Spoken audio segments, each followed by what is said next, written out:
Welcome. In front of me I've got Jaecoo 5. In this video I'll show you what is the service schedule of this car. Service schedule of Jaecoo 5 is parallel to its bigger sibling Jaecoo 7, but depends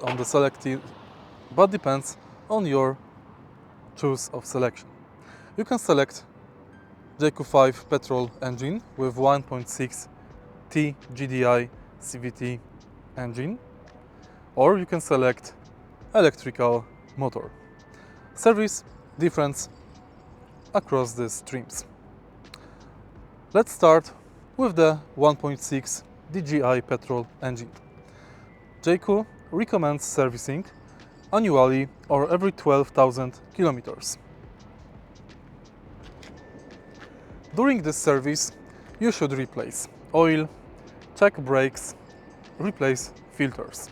Every 2 years or 40,000 kilometers, you should make sure that brakes are in good condition. And basically, that's it for the petrol engine maintenance. The thing is different with the EV model.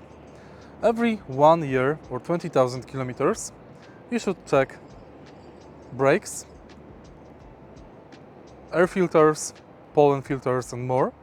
And every 2 years or 40,000 kilometers, you should check battery status, battery life and battery coolant. Adhering to this safety and service intervals is crucial to maintain 7-year warranty of the car. Thank you very much for watching.